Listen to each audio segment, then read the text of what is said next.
Okay, they want their wives to start acting that woman, the successful woman they have for themselves in that marriage. Yeah. And so they forget that, no, they married, Adwokoto. Adwokoto is not Michelle Obama. And so they're expecting Adwokoto to behave, Adwokoto should be some... It's kind of interesting. Diplomatically, how she eats, how she talks. I tell you. And sometimes what happens is, how do you define success? How do I define? Do I think I'm successful now? I was like, no, I don't think so, because I don't have the car. I always said, buy me a Range Rover Evoque. So I didn't have that. I didn't have certain things. I didn't have an amount of money in my account. So I think I had associated, those things, right? To have it. And I think that state is where the feeling, where I thought that when I have all those things, feel good. I feel good.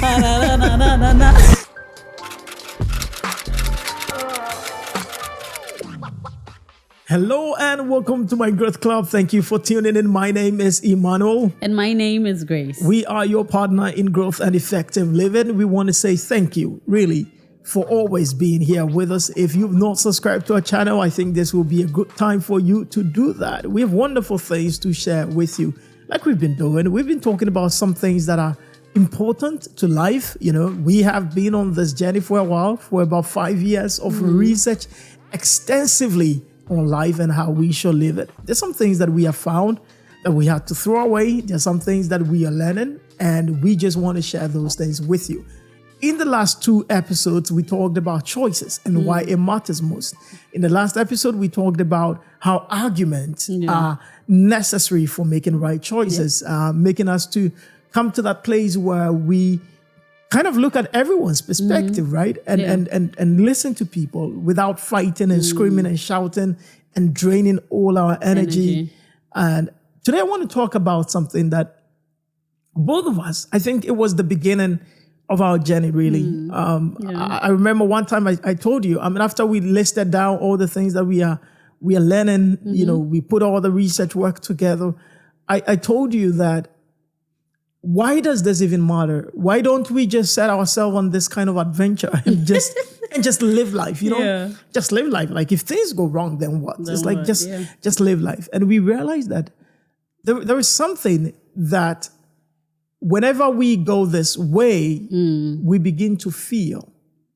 And when we go that way, we begin to feel. And I said to you that I think we are either running away from something, like we are trying to, or run into something. We are trying to avoid a particular state, and we are trying to get to a particular state. So what is that state? What are we trying to avoid? For instance, a lot of people marry because they're trying to avoid that state of singleness. Exactly. And sometimes the society even, will make you feel that, okay, if you're a lady, your clock is ticking. Right? So, and it seems like you're incomplete and you have to. And so people make it seem as if away from that state. Exactly. People make it seem as if they are marrying because they really want to, but they want to because they want to avoid that state. Because that state doesn't make them feel good. And so there's this feel good that we are chasing. I'm serious. And there is this feeling that we want to avoid. This, like I'm not good enough, like I'm not beautiful enough, like I'm not, all those kind of things that we avoided. And so I am thankful that we had to talk about that. Like we needed to really talk about it. And I think the common feeling was the feeling of success. It's like we want to feel successful. You remember you asked me that what do I think a successful life is? How do you define success? How do I define? Do I think I'm successful now?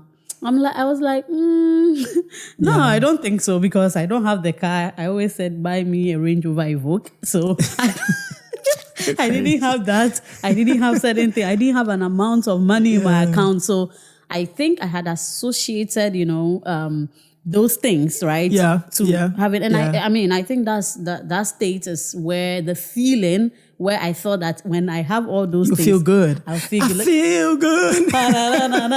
So, you know, and I you know, you're very interesting. And I like I told you, it's not just you. I think it's all of us. Yeah. We have this. I think we got them from movies. Yeah. I'm not sure, but somehow there is a picture of success that has been created in our minds, and that's why in the journal there's a part where I talk about defining success. Yeah, because that picture is there. Your brain has associated a couple of things. Yeah, you know, to success. Yeah, and so what happens is, okay, this, that. When you are in this, then you are successful. It is there in your mind. Yeah. And many times we hardly confront them. Yeah. Nobody will ever talk about that. So we kind of grow with it. Mm-hmm. And as we grow, we form them. We keep forming. Mm-hmm. So someone, especially men, there is this thing in our mind where a successful man is a man who goes to work. Mm-hmm. He comes home. The wife will see him. Oh my God, honey, can I take off your jacket? Exactly. And there is food and the children are coming around. Daddy. And all of those kind of things. And so that is there. Now the problem, I'm not saying that is not success. I'm not saying that. But what I'm saying is that the problem is when we are not able to achieve that. Exactly. So what I realize, even with a lot of people, is whilst they are trying to kind of achieve things, they are moving towards that state. They want to reach that state. And so maybe we want to buy this. We want to buy that. We want to get this. We want to get this property. We want to get that. We want to have children. All of them are good. Not necessarily because of the worth of it to them. But it's just because in your mind, that is what a successful life looks like. Until they get there. And they realize that, oh, wait, what? It's not even realistic. It's not realistic. That life does not exist. You know, there are people that they look at Obama and maybe Michelle Obama, and then like as black people, like, oh my goodness, like that's my dream. You know, I remember back in school, there are people that was like, oh, I want this kind of woman who is this height and like the way. It's just an interesting thing, and it's just there. It's a mental image of success, and so they get that. And then the next thing is, okay, they want their wives to start acting that woman, the successful woman they have for themselves in that marriage. And so they forget that, no, they married, Adwokoto. Adwokoto is not Michelle Obama. And so they're expecting Adwokoto to behave, Adwokoto should be some... It's kind of interesting. Diplomatic, how she eats, how she talks. I tell you. And sometimes what happens is like, okay, so we talked about choices. That's what is driving their choices. They don't realize it. So they buy this, they do this, they get this, and they're like, okay, but when I came home, Adwokoto is not serving me food. Adwokoto is also tired. Adwokoto is also a human being like me. Adwokoto is also a career person. And they forget about all of it, because what is happening is, when we talk about the identity behavior cycle, you see the beliefs affecting perceptions and then expectations and emotions. I mean, people can have it also the other way around. Yeah. But the truth of the matter is this: what they have believed about success is what is causing the way they perceive things. Yeah. And so they come home and they are mad. Yeah. They're talking to their wives anyhow. They are complaining about everything. I don't know whether you've noticed that even in marriages, the one with more expectations tend to be the one who complains a lot. And yes, who is always disappointed, right? Like you gave the example about someone who has created a particular image of a wife. The wife should be like this, should be like that. So it's like the person has kind of assumed a state where the person feels he's perfect. Technically, let's say if it's the guy, right?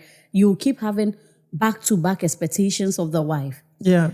So you see the person complaining. So why are you not doing this? Why haven't you done this to me? So it's like in your mind, you have created it's more like you're in a movie, right? Where you've created a character. So day after day, if the person is not reaching that thing you have defined for yourself as a successful life in which your wife is playing a role, then you are always disappointed and you're fighting, arguing. And it's such a powerful thing, because the people no more are perceived as human. Exactly, right? Mm-hmm. Like we only look at them as, like they're not like human beings anymore to us. They're like this perfect wife in your mind, right? Which, and by the way, it's not your fault. Human beings are like that. We do it with almost everything, right? Almost everything. Expectations literally drive the way we do things. Yeah. Like the expectations that we have. When we marry, we expect something. That is why we are married. Yeah. When we do things, we expect to reach a particular goal or a particular state. So it's not your fault. I hope people don't get us wrong. But what is happening with you is being able to confront what that, and the mind is good with stories. So it's like, and that's why I said, I probably want to assume that it came from movies, because many people have not even seen what they want in real life. Like your parents were not like that. But then again, many times we've watched so many movies. So I'm very careful with the kind of movies we watch, but we've watched a lot of movies that have created all these things and put them all together that, this is that perfect marriage. And because this is a perfect marriage, people are expecting their spouses to be like that, and they cease to be humans. So the same thing too is without flaws. Exactly. So they want you to dress this way and talk this way. I used to be like that when we started dating, where I cared about what you wear. I care about the way you talk. I care about, and I said to myself that, wait, if you did the same thing to me, we're not going anywhere in this relationship. And so what is the point? And so I told you that my biggest challenge is loving you for who you are now. And wanting me to be better. And wanting you to be better than who you. And so I'm not going to force it. What we are going to do is I want you to want to be better for yourself. For myself, I want you to find those areas. I will share with you areas I think you can improve, but I'm not going to lose sleep over it. I'm not going to be on your neck over it. I'm not going to say, do this and do that and do this and do that. If I find things that I think you could have done better, I'm just going to, if I think I can do it, I do it. And if I say, I picked this, I picked that, I picked that, I picked that, I picked that, I picked that. I don't know where your mind is, but I think you're just throwing away things like in ways I don't know why. And then I would just say that, right? And then we kind of move on. I remember this thing you're talking about when we were in University of Ghana, you said something at that time when you made that statement.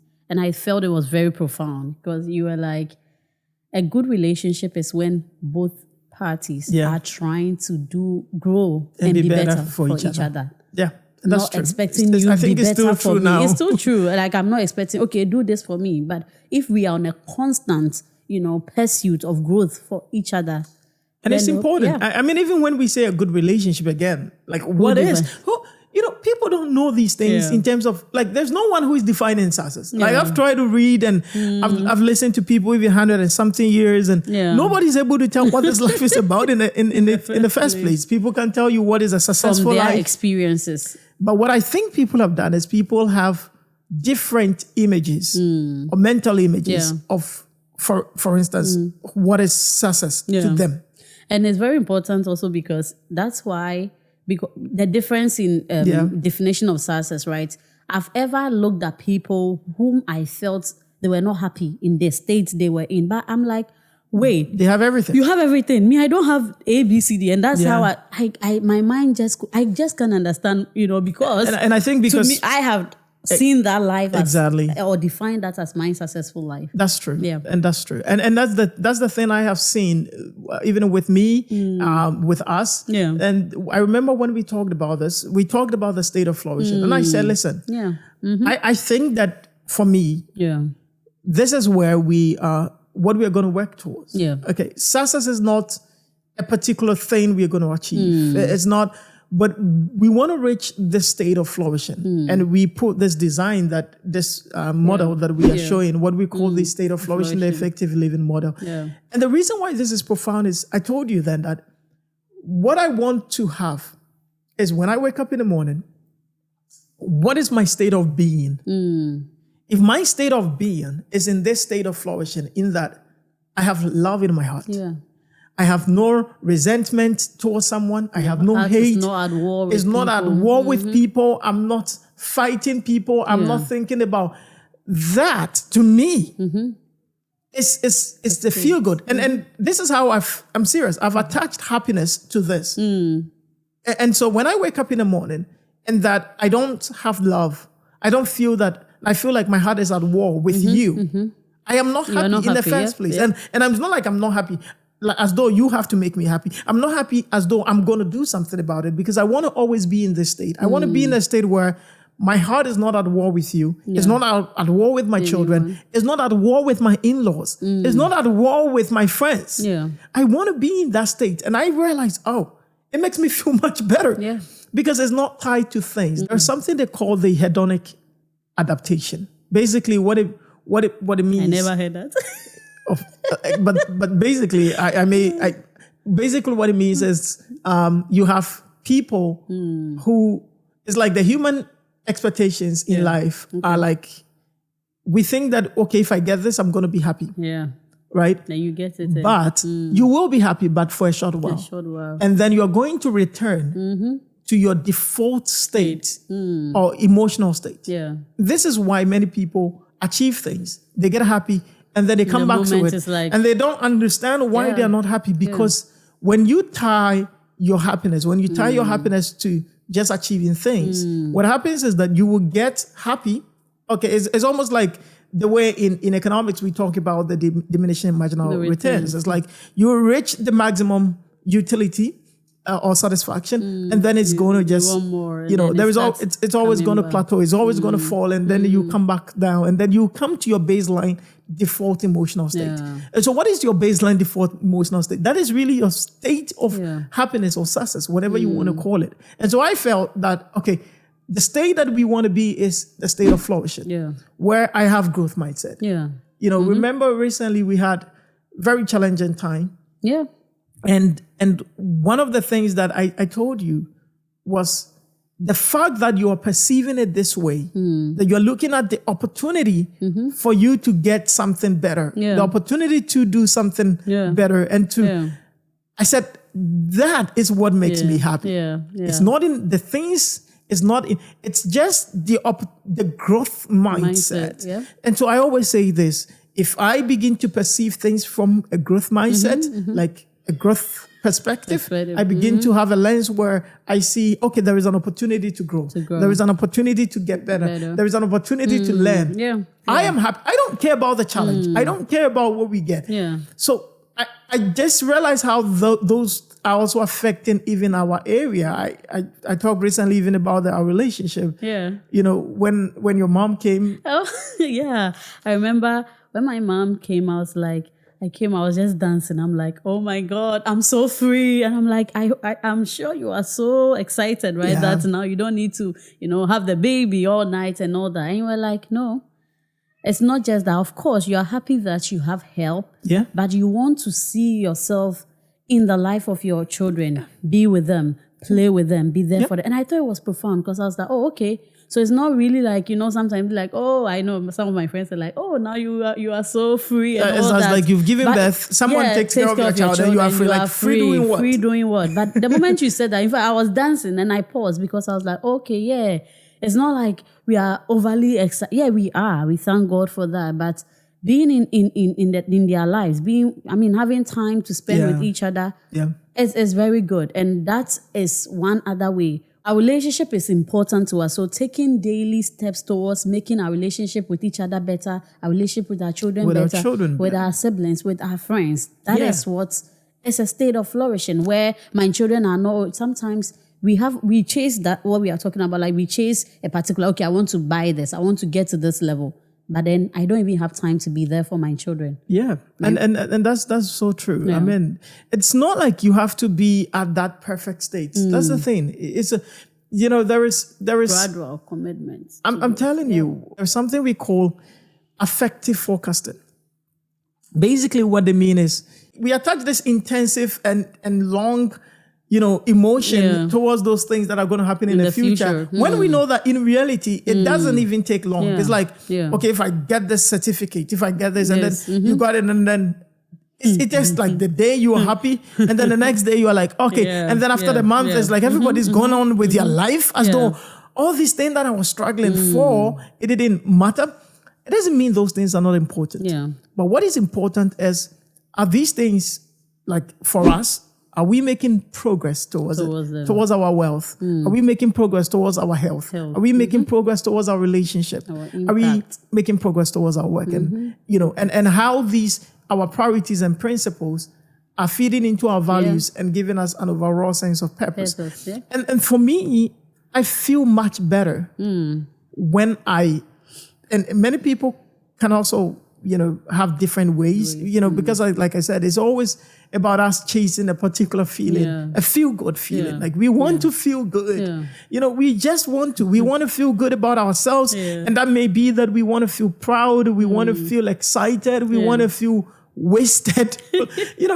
That's why people go to the club. We just are chasing feeling good. But the question is, what have you attached that feeling good to?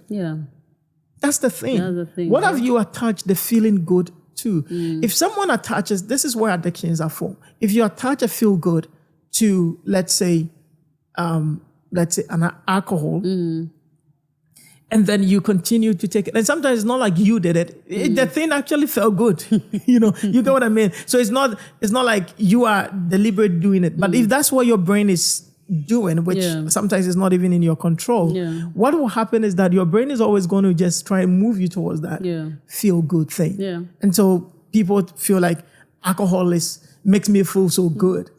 Makes me feel on top of the world. And so you cannot stop taking alcohol. Some people even attach feel good to sex. Like sex makes me feel good. And so I cannot stop having sex. Your brain just attaches that feel good to different things. And what I think people should do is to sit and confront, what does success mean to me?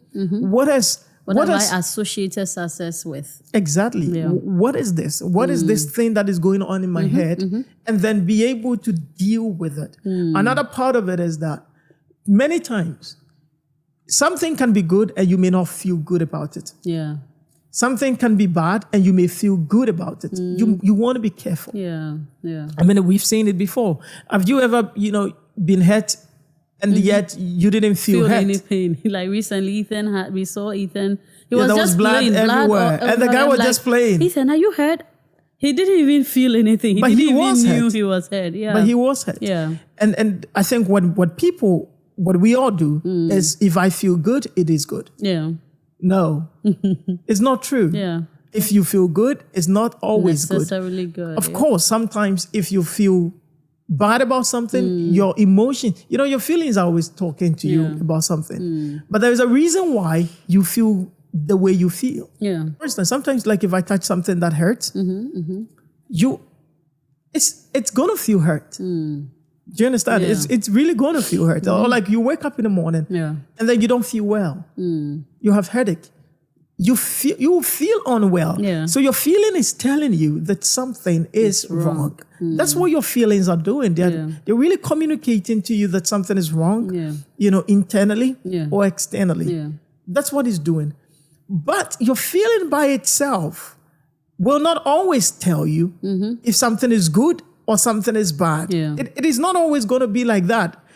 The way you're going to interpret whether something is good and bad, as oftentimes your own beliefs about those things, your own expectations about them. So if I have this kind of expectation, and then that expectation is not met, I'm going to feel something. Your feeling is going to tell you that, hey, you expected this, right? And it didn't happen. Like if I expect my team to win, and then my team lost, I'm not going to feel happy. Your feeling is just going to say, oh, you expected your team to win. It's like your feeling is always telling you that, hey, something happened. Like it's not like you don't know, but it's just telling you that something happened. Okay, or something has happened to you. Something that is not desired has happened. Something that is not pleasurable has happened, or something that is pleasurable is happening to you, so that you are able to know that, okay, this is what is happening. If you live your life always, chasing feelings, you're going to be the most frustrated and you're going to be the most unhappy. That's true.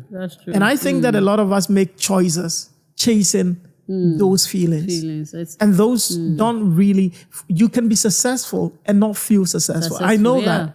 You can even be in a very good relationship. I mean, good in quote relationship, but you still not feel loved. So I think one critical thing about the expectations you just mentioned is people should always bear in mind that it's very important that you move your expectations, closer to reality as much as possible. That's so true. Like the example we gave, you are with Adjoa Kuto, you are expecting Adjoa Kuto to be like Michelle Obama. It's good. It's a good. You want exactly. But don't let that be the real. more Adjoa Kuto is not Michelle Obama, the more happy you're going to be. So move it close, and that's where you will feel happy. Yeah, of course. Do your best. Like you said, sometimes something you feel like both of us know that okay, maybe what I'm doing is not. I can't even acknowledge myself. I can be better. That's why we talked about growth mindset. So you can help Adjoa Kuto, but don't automatically to be the best version of Adjoa Kuto. Or you don't even need to focus on focus on you. I get it. We're married, so it's difficult to do that. I understand. But focus on you more. Yeah. And like I said, like if you're gonna help people, use teaching.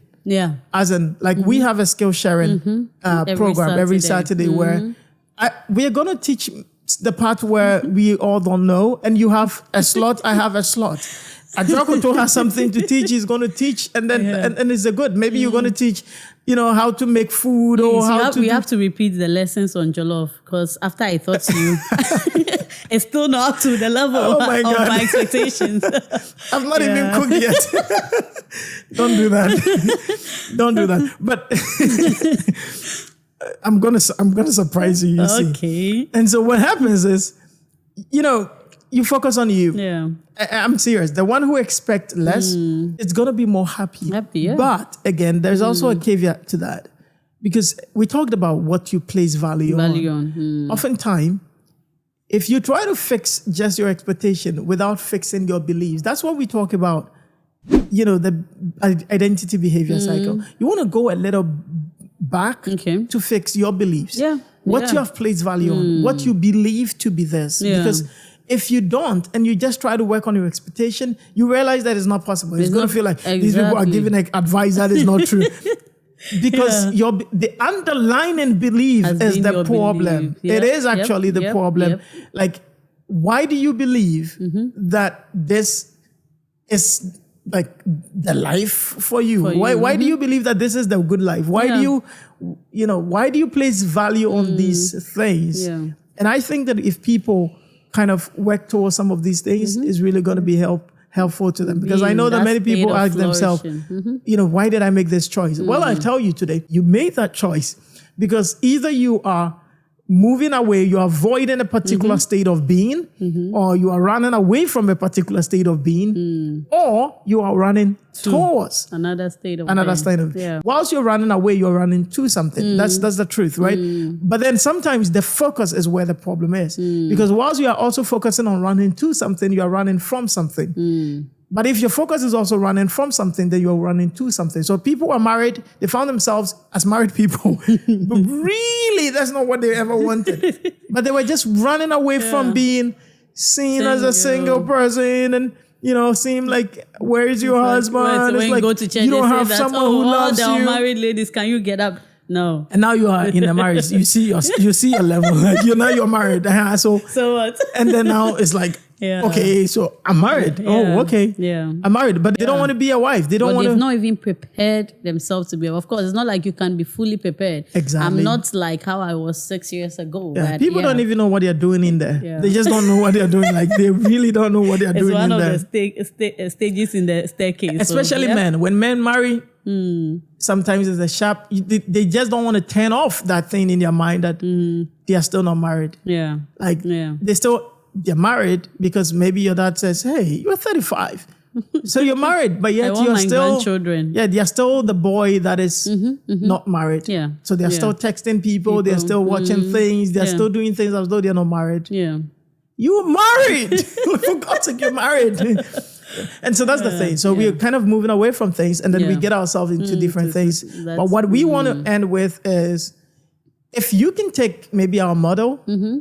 Maybe if you can, I think it will be helpful because it's really been helpful to us. I mean, we call it the state of flourishing. So if you want it, you can look at it and every day you ask yourself, where am I? Just this. Where am I? You don't want to overdo that as though if you are not in that state, you are not happy. That's why we talk about the growth mindset. Yeah. It is not a perfect state. It is a thing that you're kind of growing into. And every single day you are looking at, daily steps, you know, how am my principles, working? How are they working, or I'm disregarding my principles? You know, my priorities. Am I paying attention to my priorities? Am I prioritizing the things that really matter most? Value to me. Exactly. Am I doing things with purpose? Am I applying the knowledge I'm getting, in a way that provides skills to the things that matter to me? That's what we call wisdom. Yeah. So if you can just look at those things and then you're like, okay, I'm making progress. I'm making progress. Then you realize that, you always have this, because the feel good feeling is kind of tied. Yeah. To something that is close to reality. It's something that is realistic. It's not like things that are not realistic where you are like,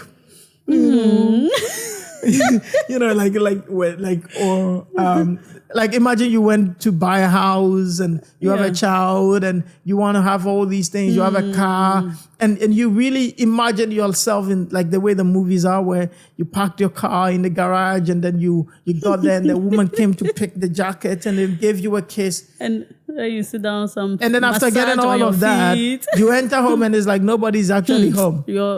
Sometimes, or even if they are home, they're on their laptop also working, trying to catch up with work, and realistic. Right? That's even annoying. It's like, why didn't you come and hug me? Yeah. I'm not saying don't hug, but then you realize that the reason why you're frustrated is because those expectations are not being met, and that leads to more frustration. Yep. And the truth is that some people even realize that, but by the time they get to that state, their children have gone out of the house. They've gone to high school or they've gone to universities. So, like, people's realities are different, I guess. Like, you can say everyone's life is going to be like that, but you want to sit your own self down and be as honest and truthful with yourself and tell yourself, okay, this is what a successful life is to us or to me. If you're married, to us. That is why our journal is available on Amazon for you to purchase. It's called the Effective Living Journal. Yep. Go get it so that we're not trying to force our life on you. No. We want you to. That's why we've made a journal so that you can think through your own life. Yeah. You can define life and success for your own self. Yep. And you can actually track the things that do matter and set your own principles in a way that will help you. I want to say thank you for being here and for this conversation. I think I enjoyed it. I did too. And I hope you also enjoyed it. If you've not subscribed again, please go ahead and subscribe. Do well to check our website, mygrowthclub.org. We have amazing tools and systems that will help you. We have systems that we build with Notion that will help you live better and effectively. You can check out our family system, amazing system. It's like our whole life, put in one place, not like us, but everyone, if you're a couple, if you're a family. And you can also look for the Effective Living system. If you are single, it's also there. We have free systems like our Bible 36 system that will help you also. So go check them out, and we will catch you another time on My Growth Club. Please, again, if you've not subscribed, do well to subscribe. Thank you, and do have a wonderful weekend. Bye-bye. Bye.